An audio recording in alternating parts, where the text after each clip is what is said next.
Hi guys, welcome to my YouTube channel Malayalam anime stories. ഞാൻ ഇവിടെ ഇന്ന് ഡീമൺ സ്ലെയർ ഇൻഫിനിറ്റി കാസലിന്റെ മൂവി റിവ്യൂ പറയാനാണ് വന്നിരിക്കുന്നത്. ഞാൻ ഇന്നലെ ആയിരുന്നു മൂവി കണ്ടത്. കോയമ്പത്തൂർ ബ്രോഡ്വേയിലാണ് ഞാൻ സിനിമ കണ്ടത്. മൂവി ശരിക്കും അടിപൊളിയാണെന്ന് വെച്ച് കഴിഞ്ഞാൽ അടിപൊളിയായിരുന്നു. എനിക്ക് ഈ സിനിമ കാണുമ്പോൾ കിട്ടിയ ഫീലിംഗ്, നമ്മൾ ഈ മോഹൻലാലിന്റെയും മമ്മൂട്ടിന്റെയും പടമൊക്കെ ഫസ്റ്റ് ഡേ കാണാൻ പോകുമ്പോൾ വിസിലും ആർപ്പുളികളൊക്കെ ഉണ്ടാവില്ലേ, അതേപോലെയായിരുന്നു ഞാൻ ഇരുന്ന് കണ്ടുകൊണ്ടിരുന്നത്. ഓരോരോ ക്യാരക്ടറും ആ മൂവിയിൽ വരുമ്പോ എന്ത് കയ്യടി, എന്ത് വിസിലടി, എന്ത് സന്തോഷമാണ് എല്ലാവർക്കും ഓരോരോ ക്യാരക്ടറിനെ കാണുമ്പോ. നമ്മൾ ഡീമൺ സ്ലെയറിന്റെ മൂവി ആവട്ടെ അല്ലെങ്കിൽ സീസൺസ് ആയിക്കോട്ടെ, അതൊക്കെ ഒന്നേ നമ്മൾ കണ്ടിട്ടുണ്ടാവും ഫോണില് ഇല്ലെങ്കിൽ ടി വിയിലൊക്കെ ആയിരിക്കും. പക്ഷെ ഇത്രയും വലിയൊരു ബിഗ് സ്ക്രീനില് ഡീമൺ സ്ലെയറിന്റെ ഇത്രയും ഫാൻസിന്റെ ഒക്കെ കൂടെ ഇരുന്ന് സിനിമ കാണുന്ന ആ ഒരു ഫീലിംഗ് അത് വേറെ തന്നെയായിരുന്നു. ഇനി മൂവിനെ പറ്റി പറയുകയാണെന്നുണ്ടെങ്കിൽ മൂവി ഞാൻ എക്സ്പെക്ട് ചെയ്തതിനെ കഴിഞ്ഞും നന്നായിട്ടായിരുന്നു ഉണ്ടായിരുന്നത്. മ്യൂസിക് ഒക്കെ വളരെ ഗംഭീരമായിട്ടായിരുന്നു കൊടുത്തിട്ടുണ്ടായിരുന്നത്.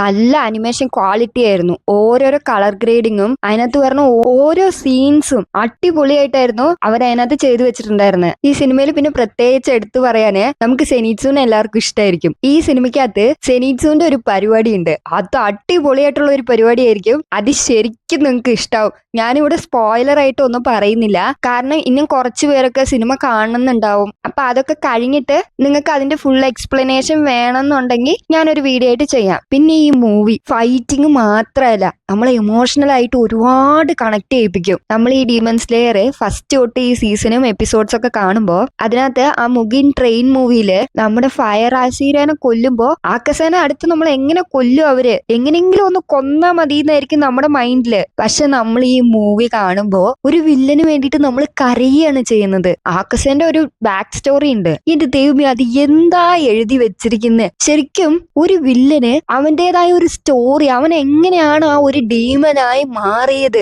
ആ ഒരു ആർക്ക്, അതെങ്ങനെയാണ് ഒരു ഇമോഷണൽ കണക്ട് നമുക്ക് കൊണ്ടുവരിക, അത് അവര് സൂപ്പർ ആയിട്ട് ചെയ്തു വെച്ചിട്ടുണ്ട്. ഞാനൊക്കെ ആക്കസയുടെ ബാക്ക് സ്റ്റോറി കേട്ടിട്ട് കരയരുത് കരയരുത് കരയരുത് എന്ന് ലാസ്റ്റ് വരെ പിടിച്ചു നിന്നു. പക്ഷെ പറ്റിയില്ല. ശരിക്കും ഒരു ബാഡ് പേഴ്സൺ, അവൻ ശരിക്കും എങ്ങനെയാണ് ബാഡ് ആയി തീരുന്നത്, ഒരു സൊസൈറ്റി, ഒരു സമൂഹത്തിന് അതിനോടുള്ള പ്രാധാന്യം എന്തെന്ന് ശരിക്കും ഈ അനിമി പറഞ്ഞു തരുന്നുണ്ട്. അതല്ലാണ്ട് ഒരു കാര്യം എന്താന്ന് വെച്ച് കഴിഞ്ഞാൽ, ഈ അനിമീനെ ഇന്നും കുറെ പേര് ഇതൊരു കാർട്ടൂൺ ആണെന്ന് പറഞ്ഞ് തള്ളി പറയുന്നുണ്ട്. പക്ഷെ ശരിക്കും ഈ അനിമി എന്താണ്? അത് ഈ ഡീമൺ സ്ലെയർ മാത്രമല്ല, ഞാൻ കണ്ടിട്ടുള്ള അനിമിയില് ശരിക്കും മനുഷ്യത്വം എന്താണ്, ഒരു മനുഷ്യനോട് എങ്ങനെ പെരുമാറണം, ശരിക്കും ഒരു ലവ് എന്ന് വെച്ചാൽ എന്താണ്, നമ്മൾ ലവ് ചെയ്യുന്ന ആൾക്ക് നമ്മൾ എന്താണ് കൊടുക്കേണ്ടത്, അങ്ങനെയുള്ള കുറെ കാര്യങ്ങള് ഈ അനിമി നമുക്ക് ഇഷ്ടം പോലെ പറഞ്ഞു തരുന്നുണ്ട്. പിന്നെ എന്താണെന്ന് വെച്ചാൽ, എനിക്ക് ഈ ഡീമൺ സ്ലെയർ മൂവി കാണാൻ പോയത് ഭയങ്കരമായിട്ട് ഹാപ്പി ആക്കി എന്നെ. കാരണം എന്താന്ന് വെച്ച് കഴിഞ്ഞാൽ, എത്രയോ മനുഷ്യര് ഈ അനിമീനെ ശരിക്കും എൻജോയ് ചെയ്താണ് കാണുന്നത്. അപ്പൊ ഈ അനിമീനെ സപ്പോർട്ട് ചെയ്യാനും അതിന്റെ ആ ഫീലിങ്സ് മനസ്സിലാക്കാനും ഒക്കെ ഇഷ്ടം പോലെ ആൾക്കാർ ഇപ്പൊ ഉണ്ട് എന്നുള്ളത്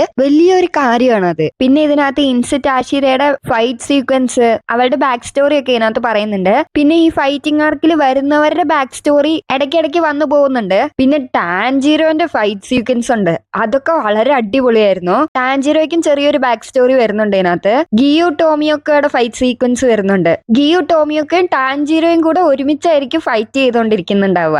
അതൊക്കെ കാണാൻ തന്നെ നല്ലൊരു വിഷ്വൽ ട്രീറ്റ് ആയിരുന്നു. പിന്നെ ഈ മൂവിക്കകത്ത് ചെറിയ ചെറിയ കോമഡി സീക്വൻസ് വരുന്നുണ്ട്, അതൊക്കെ നന്നായിട്ട് തന്നെ വർക്കായിട്ടും ഉണ്ട്. പിന്നെ എന്തൊക്കെ പറഞ്ഞാലും നിങ്ങൾ ഈ സിനിമ കാണാൻ പോകുമ്പോൾ ഒരു ടിഷ്യൂ പേപ്പറോ കർച്ചീഫോ എന്തായാലും എടുത്തിട്ട് പോവുക. ഇനി അങ്ങോട്ട് ബാക്കി വരുന്ന മൂവിയിലും ഇതേപോലത്തെ ഇമോഷൻസും ഇതേപോലത്തെ കരയുന്ന സീൻസ് ഒക്കെ ആയിരിക്കും ഉണ്ടാവുക. നെസുക്ക് ഒക്കെ ഒരു സീനിൽ മാത്രമേ വരുന്നുള്ളൂ. പിന്നെ നമ്മുടെ മെയിൻ വില്ലൻ മൂസാൻ ഇതിനകത്ത് ആകെ 2 സീനിൽ മാത്രമേ വരുന്നുള്ളൂ. ഇനി അടുത്ത് ഇതിന്റെ ബാക്കി സ്റ്റോറി 2027 റിലീസ് ചെയ്യുക. ശരിക്കും ഞാൻ അതിന് വളരെ വെയിറ്റിംഗ് ആണ്. പിന്നെ 2029 ഇതിന്റെ ലാസ്റ്റ് പാർട്ട് ഇറങ്ങുന്നത്. അപ്പൊ നിങ്ങളെ കൊണ്ട് സാധിക്കുമെങ്കിൽ ഈ മൂവി തിയേറ്ററിൽ തന്നെ പോയി കാണുക. നമ്മൾ ഈ ഫോണിലോ ടിവിയിലോ കാണുന്ന ആ ഒരു ഫീലിംഗ് അല്ല നമുക്ക് ശരിക്കും ഒരു തിയേറ്ററിൽ പോയി കാണുമ്പോൾ കിട്ടുന്ന ഒരു എക്സ്പീരിയൻസ്. അപ്പൊ ഓക്കെ ഗൈസ്, നിങ്ങൾ മൂവി കണ്ടവരാണെന്നുണ്ടെങ്കിൽ നിങ്ങളുടെ അഭിപ്രായങ്ങളൊക്കെ കമന്റ് സെക്ഷനിൽ പറയാ. കാണാത്തവരും ഇതിന്റെ അഭിപ്രായങ്ങളൊക്കെ കമന്റ് സെക്ഷനിൽ പറയാ. അപ്പൊ അടുത്ത വീഡിയോയുമായി കാണുന്നത് വരെ എല്ലാവർക്കും ടാറ്റാ ബൈ ബൈ.